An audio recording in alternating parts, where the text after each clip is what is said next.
तो फ्रेंड्स, जैसा कि आप सबको पता है, खोरी गांव को जिसे कुछ दिन पहले तोड़ दिया गया था, उसमें आज ऐसी खबर आई है ज़बरदस्त कि लोगों ने मतलब खुशी के मारे नाच रहे हैं, वहाँ पे मिठाइयाँ बांट रहे हैं एक दूसरे को, और पूरे के पूरे गांव में मतलब जश्न का माहौल चल रहा है इस टाइम पे ज़बरदस्त।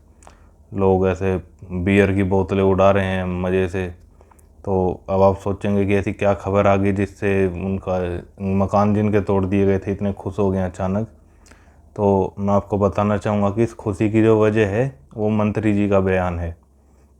तो मंत्री जी ने जो बयान दिया अभी, उसके अनुसार वो एक ऐसा काम करने वाले हैं जिससे कि इन सब लोगों को मतलब पूरी की पूरी तरह राहत मिल जाएगी। इन्हें आगे जाके कोई भी समस्या नहीं होने वाली होगी। तो जब मंत्री जी से पूछा गया कि वो क्या कदम है भाई जिससे कि लोगों को राहत मिल जाएगी, तो मंत्री जी ने बताया सबको कि जिस जिसका भी मकान टूटा है उन सब को सरकार अपनी तरफ से अपने पर्सनल खर्चे पे सरकार खुद से खर्चा करेगी और इन सब को देगी, सबको एक एक ओरिजिनल वीसीडी। उस वीसीडी में क्या होगा, उसमें फ़िल्म होगी, एक फ़िल्म का नाम है दूल्हे राजा। अब आप पूछेंगे कि भाई दूल्हे राजा की सीडी क्यों दे रहे हैं? तो पत्रकारों ने पूछा मंत्री जी से कि जी इससे क्या हो जाएगा, दूल्हे राजा की सीडी क्या करेंगे? दूल्हे राजा तो ज़्यादातर लोगों ने देख भी रखी है, गोविंदा की फ़िल्म है। तो मंत्री जी ने बताया कि जी उस फिल्म को लोगों ने देखा तो लेकिन समझा नहीं।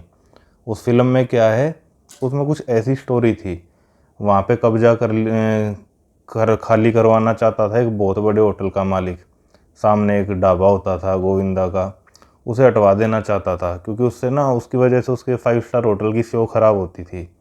तो सूरजकुंड में भी ऐसा ही है, 5 स्टार होटल है उनके सामने, ये बेचारे गरीब लोग थे। अब गरीब लोग तो कंकड़ की तरह चुभते हैं ना होटल के सामने, तो इसीलिए ये तो हटवाना ही पड़ेगा। अब भाई जो बड़े बिजनेसमैन हैं चंदा तो वही देते हैं, तो मजबूरी है, क्या करें। लेकिन वो फिल्म दिखा के लोगों को बताना चाहते हैं कि भाई तुम्हें भी अपने दिमाग से काम लेना चाहिए। अगर तुमने ध्यान से फिल्म देखी होती तो तुम भी, भले ही तुम गरीब हो, तुम जाते होटल वाले लड़की को पटाते, उन्हीं के दामाद बन जाते, पैसा कमाते। लेकिन तुमने ऐसा नहीं किया। तुमने क्या किया, तुम अपने घरों में पड़े रहे फालतू में और अपने अब पुलिस से लाठियाँ खा रहे हो। तो इतनी अकल होनी चाहिए थी ना तुम लोगों में, क्यों नहीं थी? गलती है कि नहीं है? गलती है। इतनी इतनी बार फिल्म देख ली फिर भी इतना सा काम नहीं कर पाए कि होटल वाले की लड़की को पटाते, प्यार के नाटक में फंसाते, शादी कर लेते और अमीर बन जाते।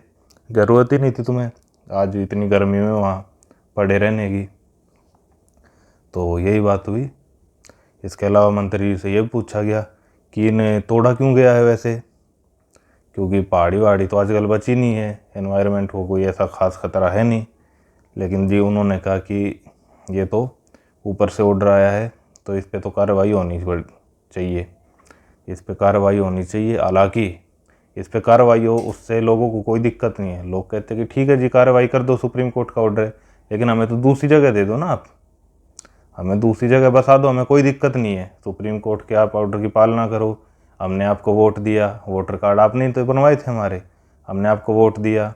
उस टाइम आप कहते थे कि भाई जितना भी पब्लिक है उनकी संपत्ति की रक्षा करना, उनके अधिकारों के लिए लड़ना, ये सब तो मंत्री जी की जिम्मेवारी है। तो अभी मंत्री जी इसलिए तो इतने बेचारे पूरा दिन वहीं लोगों के साथ बैठे रहते हैं, उनके दुख के किस्से सुनते हैं। कभी ऐसा मत सोचना कि अगर आपके साथ कभी कोई ऐसी आपत्ति आ जाएगी तो मंत्री जी आपके साथ खड़े नहीं होंगे। जैसे उन लोगों के साथ खड़े हैं बिल्कुल बिल्कुल उसी तरह आपका भी साथ देंगे मंत्री जी।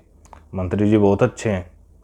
अभी मंत्री जी ने एक काम और किया था, मुझे याद नहीं आ रहा शायद अच्छे से। हाँ, उनसे पूछा गया था कि मतलब कि आप नोटिस जारी ना करते जी मकान तोड़ने का, तो क्या हो जाता? एमसीएफ वगैरह जो भी ये होता है, ये बॉडी तो सरकार के ही अंडर होती है ना, नोटिस जारी ना करते। तो उन्होंने कही नहीं यार, उस दिन मैं वहाँ से जा रहा था तो किसी ने कहा था कि आज ताली और थाली वगैरह बजाने का दिन है, तो मुझे वहाँ से थालियों की आवाज़ नहीं आई उस एरिए से। मुझे बहुत अजीब लगा। लेकिन फिर मैंने सोचा कि भाई लोग घर में बजा रहे होंगे, हो सकता बाहर तक आवाज़ ना आ रही हो, इसलिए मैंने नज़रअंदाज कर दिया। उसके बाद मेरा काफ़िला दोबारा निकल रहा था। काफ़िला निकलता तो आपको पता ही है, बाकी तो लोगों को रोक दिया जाता जो भी गरीब आदमी होते हैं, चाहे कोई एम्बुलेंस हो, चाहे साला कोई मर जाए बीमार आदमी। लेकिन मंत्री जी का काफ़िला निकलना तो बहुत ज़रूरी होता है, वरना तो पूरी धरती अलट पलट हो जाएगी। तो जब वो निकल रहे थे तो उस दिन था बत्ती बुझाओ दिवस, लेकिन वहाँ पे कुछ लाइटें जल रही थी एरिए में। तो उन्होंने कहा कि अब इनका ऐसा बंदोबस्त करना पड़ेगा कि ना तो इनके घर में थाली बचे और ना इनके घर में लाइट बचे। तो कर दिया कि नहीं कर दिया? कर दिया ना। ऐसा ही हो गया था भाई साहब, आपके साथ भी हो जाएगा। आज किसी और के साथ हुआ है, जो लोग देख रहे हैं उनके साथ भी हो जाएगा अचानक से। जो लोग खुश हो रहे हैं ना कि किसी का घर उजड़ गया, हमें क्या, हम तो अपने एसी में सो रहे हैं ठाठ से, आपके साथ भी हो जाएगा, चिंता मत करो। आपको पता नहीं है शायद, सरकार पे अगर कंट्रोल ना किया जाए, अगर लोग उसकी जवाबदेही मतलब ना करें तो क्या कर सकती है यूएस से, जो कि शायद सबसे स्ट्रॉन्ग डेमोक्रेसी है पूरे वर्ल्ड की। वहाँ पे प्रेसिडेंट ने ऐलान कर दिया था कि लोग घर में अपने सोना नहीं रख सकते। तो सरकार जो है ना कुछ भी कर सकती है। इंडिया में एक रात में ऐलान कर दिया था कि आपके पास जो नोटकल से चलेंगे नहीं, पूरे देश को लाइन में लगवा दिया था। याद रखना इस बात को। सरकार की अगर जवाबदेही तय नहीं करोगे तो इसी तरह से रोते भी लगते नजर आओगे।